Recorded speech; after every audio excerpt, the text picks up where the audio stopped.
Oilers Live Podcast.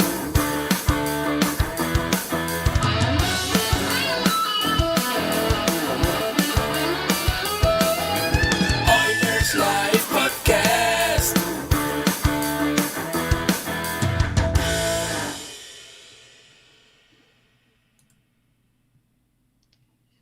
Recording in progress.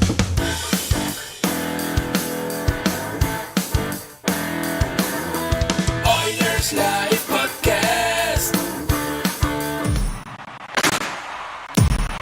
Now, get ready to talk hockey. Streaming from the Oilers Live Studio. Subscribe or follow today. Hey, Michael here for another edition of the Oilers Live Tuesday, but not the Michael you're expecting. It's Dash in the Park, Takes Over edition. In retaliation for Michael Hebert cutting my internet feed on Sunday so that he could steal my spot on Straight Off the Pipe, I've enlisted a little bit of a mercenary to repay the favor. So while Michael's trying to panic how to figure out how to get his internet feed back in his backyard right now, and probably also panicking because he's trying to watch The Bachelor, I've hijacked the hosting duties for tonight for Oilers Live. So feel free to comment on how much better of a job I'm doing, and we'll be sure to read those out. Since I'm hosting, I brought in a couple of friends of mine to help pump the numbers for this epi. So these boys are going to do some retweets, get it out there, and I'm going to crush the numbers. So with that, Hernan, first off, host of the Locked On Oilers podcast, producer, co-host of Two Guys and a Goalie podcast, the co-host of the Elkcast, co-host of the Don Wheaton on White pregame and postgame show on TSN 1260, producer of the Lowdown with Low Tide on every morning on TSN 1260, voice of the people on Thursday mornings for Dusty and Eric's Hot Takes. Locked On Oilers can be found on the Locked On Podcast Network. Two Guys and a Goalie can be found on Nielsen Media and Entertainment. The one and only Hernan Salas. How's it going tonight, Hernan? Good, Dash. Good to be here, man, alongside my my compadre Connor. It feels like we do everything together, Connor. Well, not everything, but it's good to be here, man. Always glad to jump on and talk some Oilers. Love it. Awesome. Good to hear, man.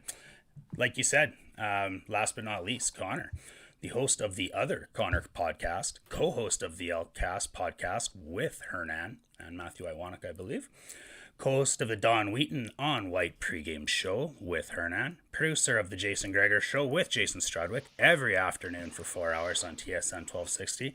The other Connor podcast can be found on the Hockey Podcast Network, the Elkcast. Where is that, boys? On CFL Podcasts? I just usually throw this one up to Hernan. I think the best way to find it is just going to the Elkcast on Twitter, and we've got the links set up there, Linktree, I believe. Beautiful. Basically, wherever you get your podcast from, you can search and find it. And YouTube. And just throw this in there, Dash. Thanks for having us, but we got some big things coming with the Elkcast as well. So nice. For those of you who maybe don't know of it, it's Elks podcast, CFL talk, a couple times a week, and give us a follow on Twitter at the Elkcast. Please do. You heard it here first. Big news coming. How's it going, Con, man? Thanks for being on the show again, buddy. Yeah, doing well. Thanks for having myself and Hernan. I told you before, we taped his podcast earlier on today. So yeah, I didn't do my own podcast just so I could help out with you guys. So I just want you to know that. It's an honor. Well, you know what? I kid. It was my own laziness. Anytime you need Hernan or I to hop on. I lost Hernan here on the screen. Sorry. Let me just see. What did I do wrong? Oh, we might not have Hernan on our screen. Why did I do that? Oh, jeez. There's a lot of me. It's true. It's probably better. Well, all right. Dead air sucks. Sorry, Hernan. We might have to work on getting your pretty face there as you're talking in a little bit here. But, let's set that up. When Michael set this show up originally on Oilers Live, I guess the show premise was kind of intended to be a fans podcast, and with that said, sometimes local sports media personalities, they can choose to be impartial, and what I absolutely love about you two, and I'm fans of both of your shows and your guys' work, is that you guys both wear your Oilers fandom on your sleeve. I know when I tune into the TSN postgame show that Hernan's going to be as either elated or as frustrated as I am, so I don't know, maybe let's start right there. Chilean heat, does that help you for your show, Hernan? Or do you find yourself holding back after the game sometimes, or how does that go for you?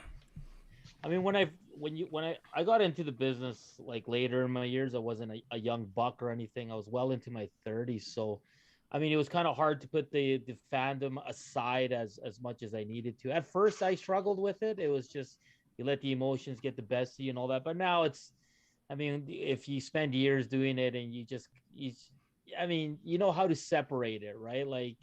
You can bring the heat, you can be frustrated, but at the same time, you can't just go completely ballistic and fanboy out. So I've learned how to find that nice little line there where I think I still feel for the fans, and I can still kind of bring that out and say what the fans want to say as well, but also have a more honest and just a more relaxed approach as well, that things are not always going to be as dire as sometimes we make it out to be as fans.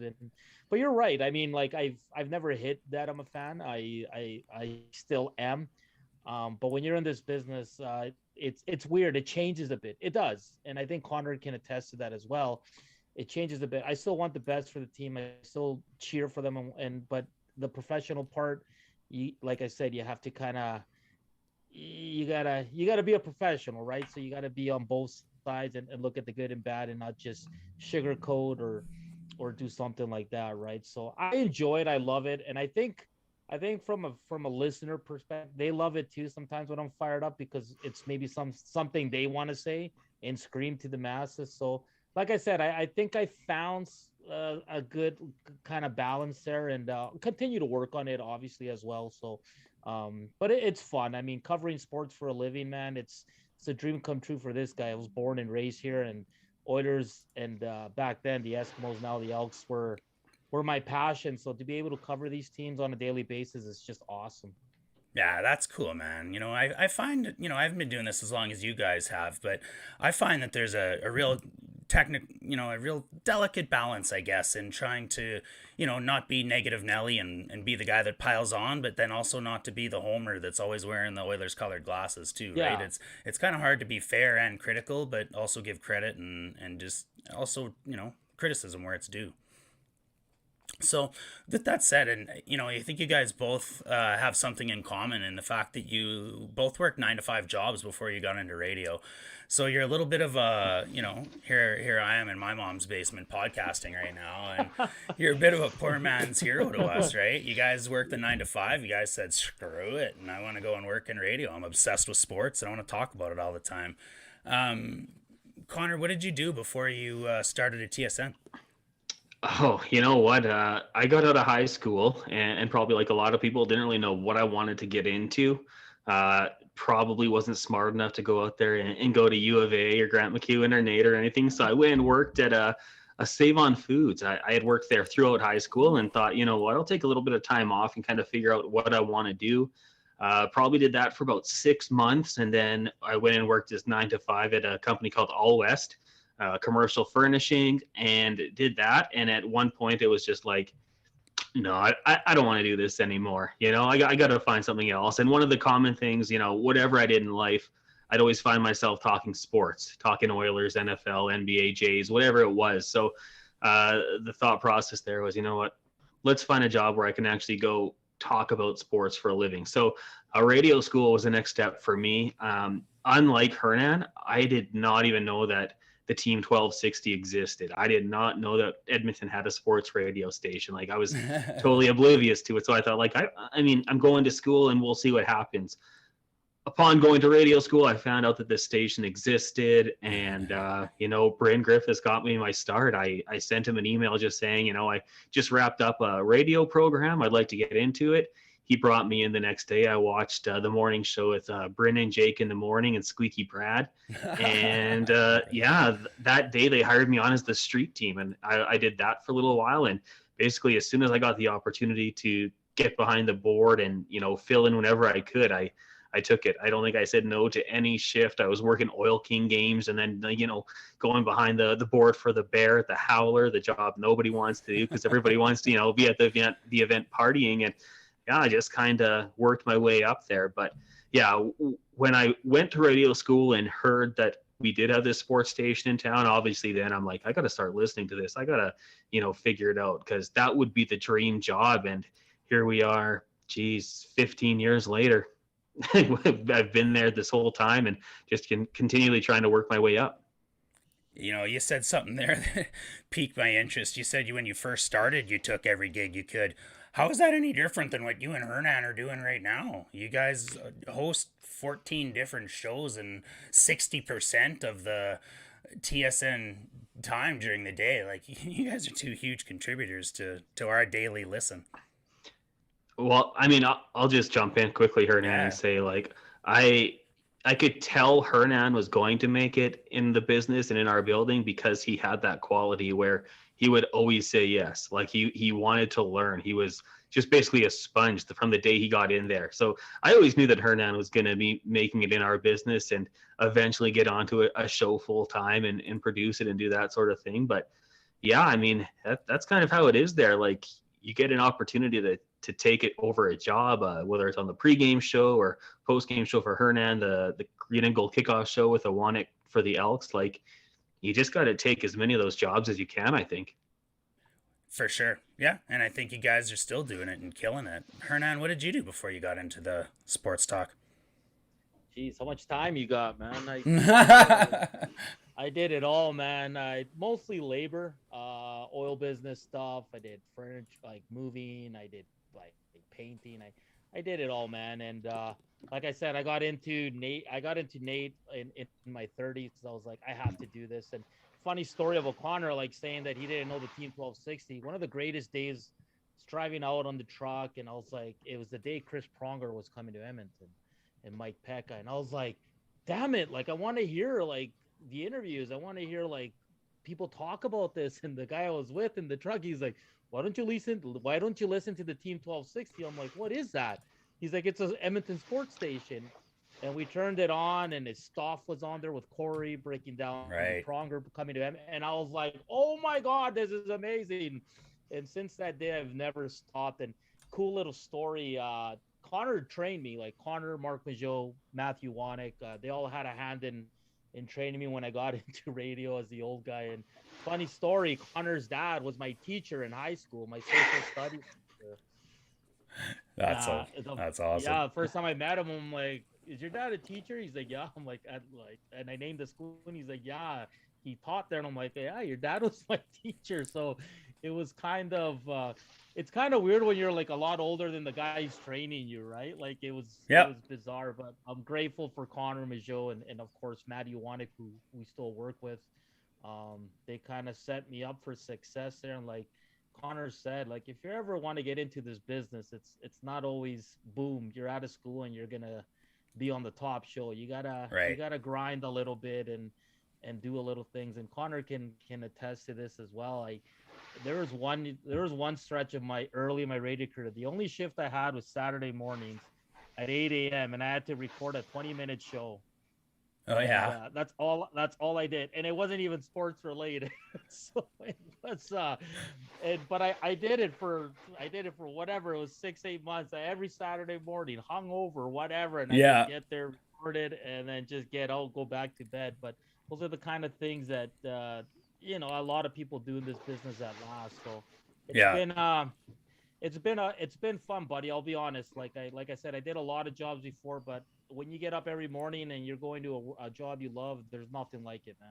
Yeah, and like it's still a job. I'm sure it's not easy when you wake up some mornings and you're like, man, I got to be at the studio in 2 hours and I'm still going to be there for the post-game show at midnight, Well, when the Oilers, and Connor knows this too. Like when the Oilers were bad, like it was tough because Yeah. by March you're like it's so negative, right? Like you're just like you feel like you're talking about the same thing over and over and over again. Yeah, the Where fall you for like Hall. when the season ends, you're like, oh, I needed that break, you know? Like I don't need to talk about this for a few months. Yeah, exactly. Well, speaking of boys, let's maybe get into the Oilers a little bit. I really love that chat, and like I said, you're the working man's hero, and not all heroes wear capes. So the Oilers Hockey Club, we're 50 games into the season here. As we're all aware, the Oilers started off pretty white hot, hit the quarter turn with a 16-5 record, and then followed that up by losing 13 of 15. Then follow that up by going 10-3 in their next 13. So, never mind the Oilers franchise, boys, but do you guys ever remember a season with such a drastic peaks and valleys, Connor? Like any team? I don't know about the ups and downs, right? Like I remember I think it was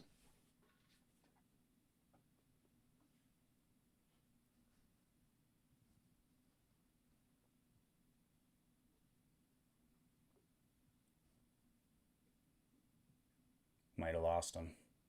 No, I'm here. Connor's Wi-Fi is killing going him. into. Did it happen? It did. It happened. I don't know how that's going to come out on the recording, but if you want to go and repeat that answer, I'd love it. Did he freeze for you too, Hernan? Yeah, I did. I thought it was on my end. I was freaking out. I was like, what did I do? Oh, yeah. No. We're good. I predicted it. I said that was going to happen. You did. Yeah, you jinxed it, buddy. You said shut out. Way to go. Yeah, way to go. The complaints have been filed to my internet provider. And then he cuts out again. You got to be kidding me. You're out again, Connor. Oh, Connor. All right, Hernan, let's go to you. Do you remember peaks and valleys like this? Have you ever seen a team like this with, such a great start, such a terrible middle, and then, back on it again? Not in like recent memory. I mean, this team was either really, really bad or they just had a good year and go to the playoffs and kind of crap the bed in the playoffs. So yeah, it has been. And we talked about it on the station a lot, and the Connor's podcast, my podcast. It's just, I don't think anyone in October would have thought that in February there'd be a coaching change in Edmonton. Like it's especially the way they started, like 10-1 at one point, 16-5. Right. And then they December, January were just completely awful. And then for a bit there, they won some games with Tippett before he was relieved of his duties. But yeah, it's you've definitely seen everything this season, right? Like you've seen it all, man. So I'm kind of excited to see what March has in store with the deadline approaching as well, and then into April and a lot of hockey. The Oilers are not the only team that's going to be playing a lot of hockey. I think almost every team is pretty damn busy. So this is going to be fun, man. And this road trip that's starting up too.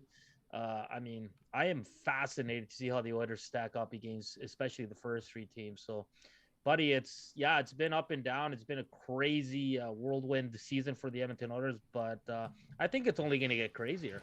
Yeah, I know you said on your podcast that you're excited for the best of the best, kind of, right? Like if we're going to walk through, the state of Florida and then go up to Carolina, I guess that's the test we're going to need ultimately. Like it's going to tell a lot. This isn't your Tippett Oilers anymore, right? So, if it was, but we got the Woodcroft Oilers going in. So I don't know. What are your expectations for that road trip, Hernan? It's hard, man, because it's, you look at the two not easier, but the easier teams at the end of it, Philadelphia and Chicago, and you're kind of like, but they've lost to these teams already this season. And then they had a good first period against Florida and then completely fell off and got absolutely killed in that one in the final 40. Tampa Bay, Carolina, always tough. I mean, the Oilers haven't won in Tampa in so many years. So I think I think you're happy with anything five and over in terms of points. I think you have to be. I think you also have to be realistic, and we'll see how the goaltending holds up. That's a big one for me, and I know Connor can add to this as well. Connor brought up a great point on earlier in the day where guys like McDavid, Dry, Nuge, Hyman, like they should, like, these are the games you want to play, man. Like, yeah. I want to go in there and beat Tampa. I want to go in there and beat these Carolina Hurricanes. So good point. Yeah, like these are the games you want to play, man, and you want to show the hockey world what you're made of. So it's an excellent test for the Oilers. I can't wait for tomorrow. Yeah, I'm pretty excited too. I mean, defending Stanley Cup champions, it doesn't, as far as pure entertainment and hockey value, it's pretty much the tops right there. There's pretty, you're not going to see a lot more stars on the ice than we're going to see in that game.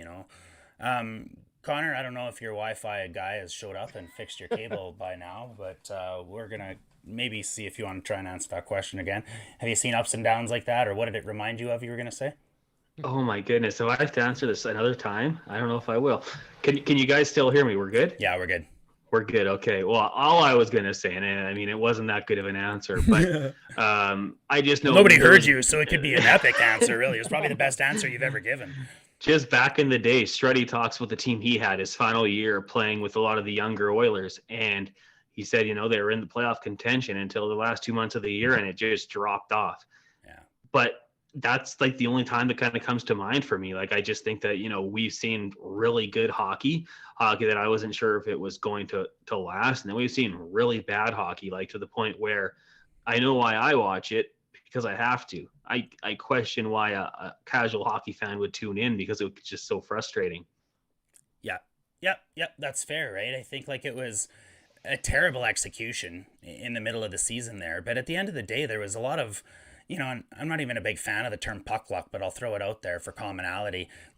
But, the 16-5 Oilers weren't really indicative of how good of a team they were. And the 13 out of 15 weren't as bad as the team was, right? And so we're seeing a little bit of a leveling off here, I think, which is good. But, I think personally one of the biggest differences is the Tippett style, like the way that they were playing really had that team, it was in a place where it had to rely on puck luck. It had to rely on good luck.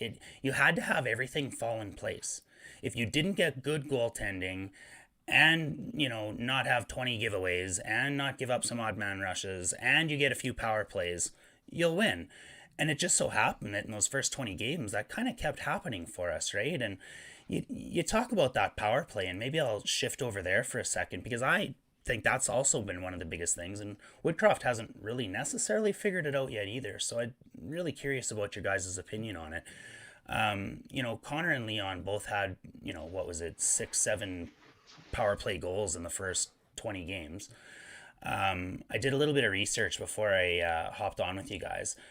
Draisaitl hasn't scored a power play goal Draisaitl has scored one power play goal in the last 25 games. Nuge has not scored a power play goal this entire season. Connor McDavid has scored one power play goal in the last 43 games.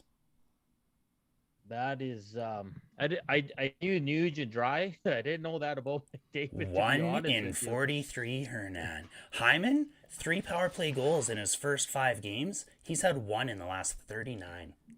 Tyson Barrie hasn't scored in 27 games. That's supposed to be our first unit, right? Well, look at the they're still in 4, so that just shows you how good they were. Boom. Yeah, they completely fallen off, right? So I don't know what the answer is, guys. Like I don't know if it's personnel. I don't know if you gotta stop looking for Dry on that one-timer setup. I don't know what it is. I mean, I find the biggest issue sometimes is they're outworked. Mm-hmm. And they don't shoot enough. Like they're looking for that perfect pass, and that's even 5-on-5 sometimes. We saw it in the Minnesota game. Multiple chances the Oilers had where they just won't shoot. So I don't know what it is, but I mean, when you have Connor and Draisaitl and Nuge there, I think it's never gonna probably get to that historic number they were at, but I think down the road, I think as the season goes on, they'll get better and better. They got to find new ways. And keep in mind, today was Woodcroft's second full practice with the team. So it's not like he's had a lot of time to work on special teams. For me, I think the power play, I know we keep saying it's going to come around, and it sounds kind of ridiculous because it hasn't, but I think it will. I think the PK is the one that's got to step up here, because they fall into 22nd in the NHL. They were top 5 before. So number 1 for a while, I think. Yeah. Both units definitely need to pick it up. And it's funny because when the Oilers power play and PK was good, their 5-on-5 was bad, and now it's completely reversed, right? 5-on-5, they're scoring like crazy, and they can't get a stop or score a goal on the special teams. Crazy luck, hey. It's just been one of those weird years when it comes to, the ebbs and flows, I guess, if you will. But we look back at that power play 2 years ago before our bubble season, and what they were 29.5%. They do pretty damn good last year at 27.5. They're still only at 26.39 right now, like that's not even that bad. And you look at, even though how much they've dropped off, but you look at like the Toronto Maple Leafs are almost at 32% right now. So I truly believe that they could go on a heater. I think there's a power play heater that could go on for 10 games, and maybe that creeps back up to that 27, 28, 29 range and back to the top 2 power plays in the league. What do you see there, Connor? I'm curious of your thoughts. Yeah, and I mean that could be a subtle adjustment away, right? Like it could be a little different thing that they do that could really improve it and make it go a long way. And Hernan touched on it there. I mean, that shot from the bad angle Leon Draisaitl loves to take. I don't know if that's something they rely on or something I think that's a good strategy to catch teams off guard every once in a while. Right. And the threat of it is good for the goaltender, knowing that, man, if they get it down low to Draisaitl, I got to get over there quick. Yeah. Get them going side to side a little bit there. But I don't know what the quick fix is. I'm a firm believer that, in professional sports, the defense will always figure out the potent offense is. Like the coaching is too good. The players are too good. Yeah. And eventually they're just going to figure it out. Like they're the best players in the world. And I thought the LA Kings PK against the Oilers was outstanding. The pressure they had on them.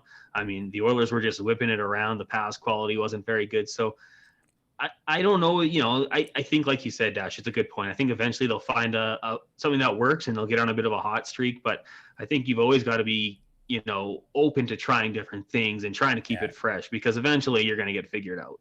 And the key thing you said there, I think, is open to trying different things. And clearly the coaching style differentiation between the two is exactly not that, right? I mean, Tippett was not willing to try anything new, and looks like Woodcroft's already experimenting with, 3 or 4 different quarterbacks back there.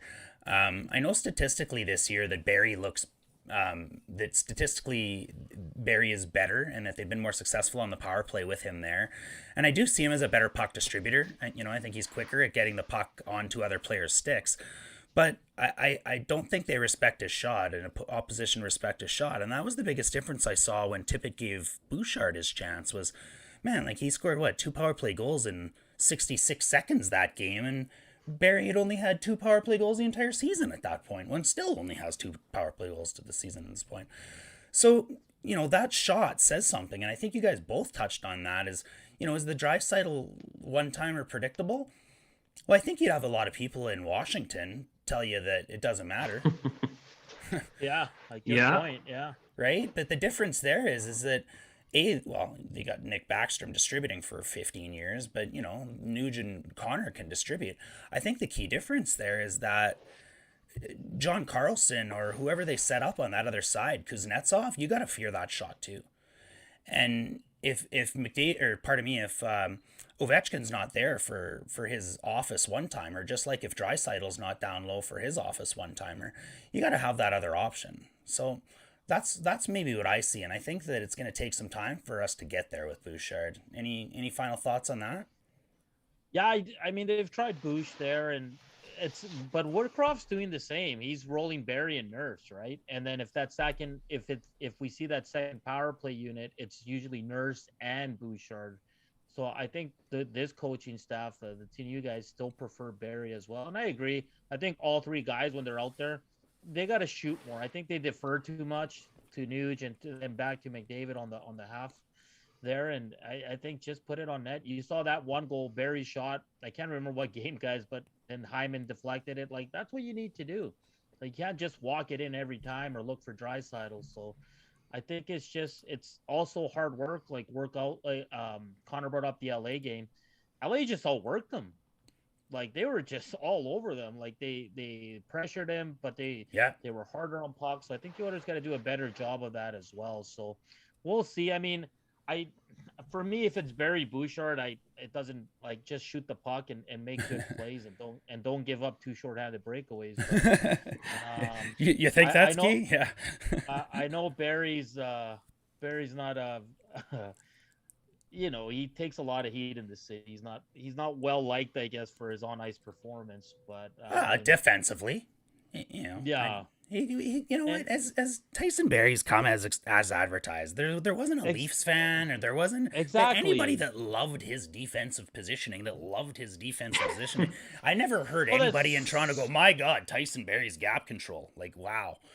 Well, then why are fans so upset about his defensive play when you knew this coming in? He was like this in Colorado. Nando, these are Oilers fans. Oilers fans. And don't get me wrong, I don't think he's been close to what he was last year. Like last year, he was playing well. At least he was putting up a ton of points and moving the puck. Like this year, he struggled almost in every facet. So I get the frustration with him, but yeah, the whole defense thing with Barrie, like we got to let that go. It's just not who he is, right? It isn't, and ultimately, my gut tells me he might be the one that's the piece that's shopped at the trade deadline as well. So. We might not have as fans to complain much longer to complain. I want to use something you said a couple times there, Hernan, because when I listened to you on Locked On Oilers, you said this as well. You talked about the Minnesota game and how you thought that they were, I know on the podcast you named 3 exact different opportunities. It was, Barrie, Bouchard, and Hyman, maybe, I think, that had pure snipe opportunities and passed up on him. So, the words you used tonight and then was, when they don't play well, they often will resort to having to, these perfect passes and these perfect shots, and they have to almost pass it right into the net, if you will. And I don't disagree with you, but I want to challenge you on something, if that's cool. Yeah. The way I see that is this. Now, Tippett had them playing a completely different style, right? Where everything was reliant on offense off the rush. He went out or his GM and him went out and got, guys that can cycle and forecheck and they're like Hyman and Fogle especially didn't really look like themselves for a while. And it's like, I don't think he was employing the proper systems for the personnel they had. And when you've got guys that can, Jai can forecheck and Nuge can forecheck Cassian when he wants to, and Kane can forecheck, and we got Fogle and Hyman, and like why are we playing a system where we're just holding on to the puck? And Tippett said in several different press conferences, several different pressers, where he didn't like when the team took low percentage shots. He didn't. Yeah. He feels that they're a potential possession giveaway, right, or a turnover, because chances are that's going to be saved or whatever, and then they break out. Well, I wonder how much that snake bit the Oilers. Like, I wonder how much they were just scared to simplify their game and just take a shot because they thought that it was going to, be something that he didn't like on the low percentage shot. Whereas when I see the first 5 games under Woodcroft, I thought that he really simplified that. And you really tipped me on when I listened to your podcast, because I thought that they were shooting. They were shooting from everywhere almost for the first, 4 or 5 games for sure. The game you mentioned, the Hyman tip in, that was I believe the first goal in the Winnipeg game. And I didn't see any of that again against Minnesota. Now, do you think that that's a fallback due to just their lack of energy and focus? Because that game was, had tired written all over it. Or did they just simply kind of fall back into Tippett's style by sheer laziness? Like, is it a lack of focus? I don't know. I asked you 5 questions there. What do you think? Well, no. Like, what happens when you're struggling, right? You resort back to what you're used to, right? Woodcroft hasn't been here long, and it's what they know, and it's just human nature. It's like, you know what? We're down 4-0. Let's just try something. Let's go. Let's see if we can walk the puck. And then, perfect example, Hyman breaks out on a 4-on-2. He's the middle guy, and the whole way he's looking for a pass that's covered. Like, just shoot the damn puck. The third goal against Bouchard, why don't you just put the puck on net? And I get it's probably not a high percentage shot or whatever, but that led to a turnover, led to a goal. Like, Yamamoto had one wide open too. And again, he's looking for that pass. So I do think that when they were down 4-0, that game was over 13 minutes in. Oh, that game was over 6 minutes in, boys. Yeah, I think they maybe went back on just some bad habits, but and like I said on that podcast that you're bringing up, is I did like their effort throughout the game though. Like, you said that you liked how they kept coming back. Yep. what Tippett before, like in that game, you knew the Oilers were going to mail it in the third, and it's just like, let's get out of here. We lost this game, but in this one, they were still finishing checks. They were still skating hard. They were still trying to defend, but it was just one of those games where they were off. So and I think Woodcroft with the practice, he's going to get more practice time after tomorrow's game. I think he's going to whip them into shape to not resort to the bad habits when things are not going your way, right? Yeah. And you guys, just in that game, I mean, the way you look at it, like schedule loss, that's kind of loser talk, right? But when you play 5 and 7, you're just hoping that game comes up against Philadelphia or, a team like that. Getting the Minnesota Wild, a good team that comes off 2 losses where they allowed 6 goals, you knew you're going to get a focused effort for them. Yeah. So for the Oilers in that one, like that was tough. But like Hernan said, like, in years past or months past, you might have seen that team kind of collapse after 2, but there was still a little fight left in them. I think Dash, you bring up a good point. Like the fatigue probably played a role in that too, just resorting back to old habits. But despite the loss, all those things going against the Oilers, I thought it was nice to see a little pushback still from them. Yeah, sure, yeah. Yeah, I had to listen to part of the game because I was driving, and I heard Rob Brown say that, he thought when he was a player that the first thing to go when you're fatigued isn't your legs, it's your mind, it's your brain, and you start to make those little small errors that, 2 or 3 little execution errors can add up to 1, 2-on-1 or 3-on-1 or something like that, and I think that what Minnesota game had written all over it. I think there was just like they couldn't make a 5-foot pass, let alone a 10-foot pass. So, I would agree. You said something about you wish you had a game about like that against Philly. Let's look ahead a little bit. Everybody's looking at this next 3-game chunk, but when I broke down the schedule, after Tampa Bay, Carolina, and Florida, and we get that best on best that Hernan is pumped about. After that, we look down the throat of Philadelphia, Chicago, Montreal, and I don't want to say that at this point in time we could really take a breath or let up at all. But then the next 3 after that are Calgary, Washington, and Tampa Bay again. So right up against the wall, and then we fall back down to Detroit, Buffalo, and New Jersey. So there's almost like a 3 and a 3 and a 3 and a 3. Then after that, it's 9 divisional games. So to finish off the season. And I think those are really going to be the ones where it matters and where the playoff hockey will really start. Or do you think playoff hockey started already, Hernan? Oh, it started, especially for the Oilers. It started. I mean, we're there.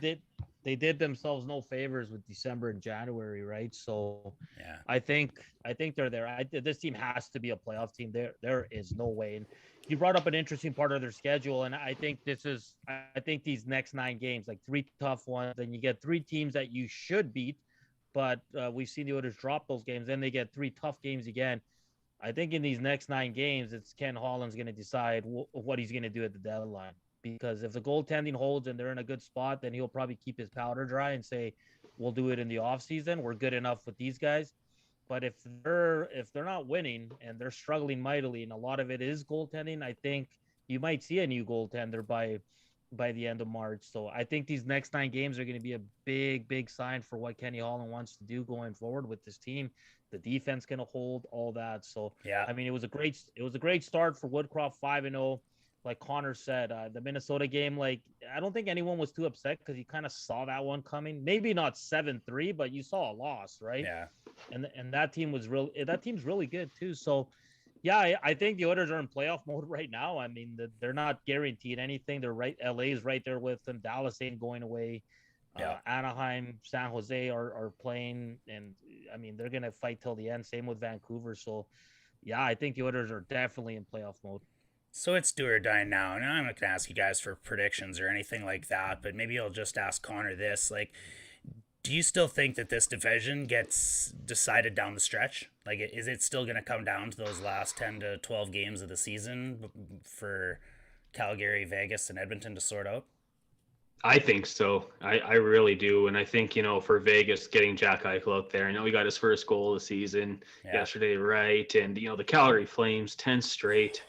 I mean, this is an Oilers podcast, right? So we're all kind of disgusted by it, but they're playing such good hockey. And I think, Dash, I told you when you joined me on the podcast last week, like I thought they'd be a playoff team, but I thought they'd, be fighting for their playoff spot and winning games 2-1. I mean, they're still giving up 1 goal, but they're scoring 4 or 5. Like they're playing such good hockey right now. Yeah. So for sure, I think Vegas and Calgary fight it out.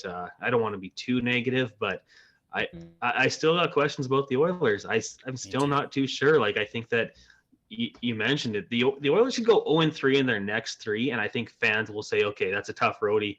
Let's see what happens in the next 2, and then they might win the next stretch of games. But then they could have another 3-game losing streak. Like I really don't know what this Oilers team is right now, and I'm really excited to see it though. Like these next 3 games are going to be a lot of fun, especially the more opportunities Jay Woodcroft and Dave Manson have to coach these guys with practices. Like I don't know. I'm very intrigued to see what's going to happen with this team. And if you ask me for a prediction, I wouldn't even know what to tell you because I have no idea if this team's going to get on a run here or if maybe they'll start to sink. It's so true, right? Like this new coach effect makes this so intriguing to me because, I think we'd almost know what to expect if we were going into these games with tips, right? Like we're going to have shitty starts. We're going to probably ditch the Chicago and Montreal game, whereas now there's like this newfound optimism, I guess, that's out there. All right, we're getting pretty close to up on it, guys. I do want to ask you one more thing though before we wrap up. Hernan brought up the goalies, and so we're gonna go there. I know it's a horse that gets beat a lot, a dead horse that gets beat a lot, but we'll go there. I've got some comments coming in. There's some questions. I'll ask one of them. There's a few people saying that they want to throw out some trade requests for Hernan. So I clearly they're trolling you from the show today. I heard part of that, and how we're going to hide $10 million or $8 million seems to be a miracle. But one question that is there, guys, and do you think we are going to trade for a goalie? And this one comes in from Bryce Workman. You know what? I think a lot depends in the next 3 weeks. I truly do. I think if the Oilers are fine and they're in that top 3 with Vegas and Calgary, I think Kenny Holland will probably try to get a defenseman instead. I think if they get back to that December mode, I think Kenny Holland has no choice. But the tough part is goaltenders we've been talking about since the start of the season here, since the off season. It's just in season. Are you really getting a huge upgrade? And I think that's the toughest part for Kenny Holland. Now, this is on him. He didn't address it in the offseason. He makes a lot of money to be a GM, so find a way. Yeah. I don't know how you do it. I heard you say that. I liked when you said that. It's your job. Find a way. You got to find a way. So I think a lot it's gonna wait and see these next 3 weeks for Kenny Holland. But if he feels he needs an upgrade, because you do have Stuart Skinner in the minors. I mean, his numbers are pretty decent. Can he run with this team and get them into the playoffs? I mean, you have an option there, and that's probably beneficial for the Oilers because then you don't have to spend that money on a goaltender. So, long-winded answer. I think the Oilers will get a goaltender at the deadline. Long-winded is what we paid you for. I love it. And on Connor's show today, I heard Jason Woodley say that, if to run with Skinner, maybe. Is he the guy? Maybe. We don't know that. And I think his quote, and quote me tell me if I'm wrong, Con, but the last guy to play at the level we need a goaltender to play was Mike Smith. So we need Mike Smith to get back to the level that Mike Smith can get to. Paraphrase slightly. Is that correct?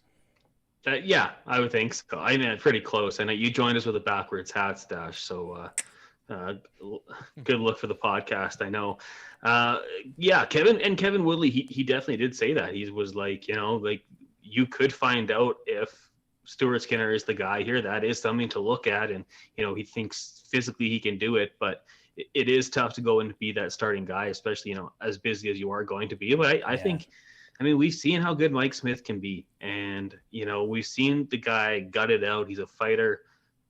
I think that's going to be the biggest thing for this team. If he's not going to be the guy that Ken Holland paid him to be, and gave him that 2-year contract to be the starting goalie, then I don't know. I don't know where else you look. I don't think they're going to bring in another goalie. That's what I'm going to say. I think it's going to be Mike Smith, or they'll reach out to Stuart Skinner. Split decision. I like it.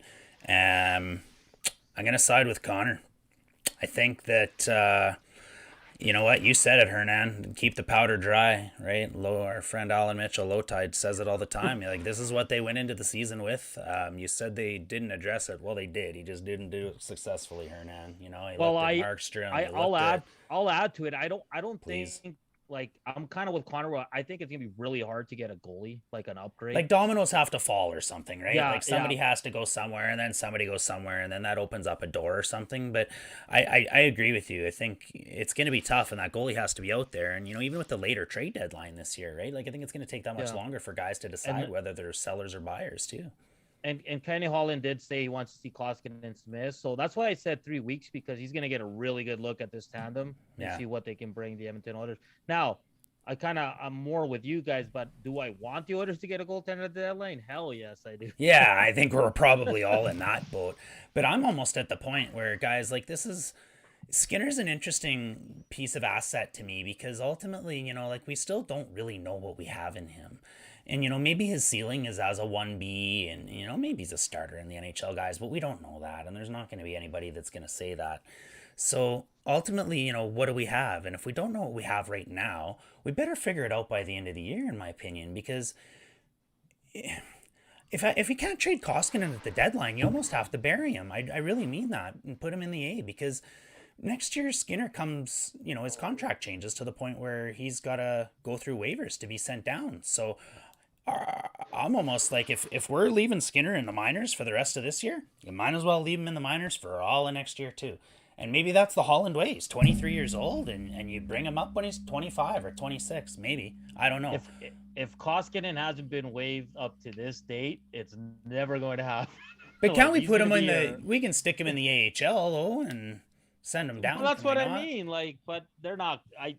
They're not. I see what you're saying. Yeah, they would have sent him down by now. Yeah. Wow, maybe not. Like, I don't know. That's what I think. Like, this is Woodcroft's guy. That's his goalie. That's the guy that he was successful with. And I don't know. I wish they would take Smith and Skinner into the rest of the season, so that we knew what we had in Skinner, and hopefully Smith can get back to where he was. And honestly, I ask you this: was Skinner really any better or worse than Koskinen as a backup this year, anyways? No, but it's just the way GMs work, man. Old school, man. They're gonna roll with their vets, right? Yeah. No, it's true. It's true. And I'm with you guys, and I just throw this scenario out here. We get to next October, the season starts. Mike Smith's your starter. Stuart Skinner's your backup. Mikko Koskinen's either in the KHL or signed somewhere as a backup goalie. And I think Oilers fans are mad at Ken Holland again for not getting their goalie. I'll just flip it. I don't think Smith's a starter. I think Skinner is, and then Smith's your backup. And I still think the fans are upset. They could go 50-50. They could go 1A, 1B, 1B, 1A. We're other fans. We're still going to be upset, Hernan. If Mike Smith's a starter next year, we signed him to be the starter. Connor's right. Like, we gave him a 2-year contract. You know, but I think the second year was meant for him to be a backup. Or a goalie coach and retire, anyways. Oh, guys. All right. Okay. Well, look, we've been beating the drum a lot here. I really appreciate having you guys on. Always a pleasure hanging out with you guys. Always a pleasure talking hockey. We're happy to return the favor and jump on Locked On and the other Connor podcast whenever we can. I turned the hat around backwards. I feel like a true TSN 12-6er now. The only thing I'm missing is an invite to come and beat up on UConn and some Tecmo Bowl. So I'll wait for that in the mail. But to true form in Oilers Live, he always gives his guests the last word. So we're going to do that again tonight. I'm going to have a hard time shutting up because I don't do that well. But with that said, maybe help our listeners and anybody that's listening from your guys' following know where they can find you or anything like that. You want to say for your last words? We'll go to Connor first and then Hernan. Well, Dash, thanks for having us on. I really do appreciate it. I'd say, for all the stuff that I do, follow me on Twitter at Connor Halley, the Jason Greger Show 2 to 6, Monday through Friday on TSN 1260. If you want to check out any interviews there, and I highly recommend Kevin Woodley from In Goal Magazine. He's absolutely awesome. You can check out those interviews, jasongreger.com. The Other Connor podcast, like I said, you can just search it. It's on wherever you get your podcast from, with Hockey Podcast Network. And as we talked about earlier on in the show, the Elkcast. Like I said, we've got some fun stuff coming for the CFL fans, the Edmonton Elks fans, and check that out on Twitter at the Elkcast. Can't wait. Yeah, you can find me on Twitter at Hernan the Man. Locked on Oilers on all platforms. Same with the two guys in the goalie. You can check out Dustin Nielsen on Twitter as well at Dustin Nielsen. He usually has the two guys there. And then 10 to noon with Low Tide. And then on the post-game show, it should be a fun one tomorrow. And Dash, you and your partners there, thanks for having me on. It's been fun. Always love talking Oilers. Love the passion of the fans. No matter what side you're on, it's always good to have a debate, respectful one. I think that's gone to a wayside as of late with social media. But yeah, we don't have to agree on anything, but as long as we're respectful, I'll always have the time to talk to any Oiler fans or any Oiler whatever, right? So thank you for having me on, and yeah, let's go Oilers, man. Los Petroleros.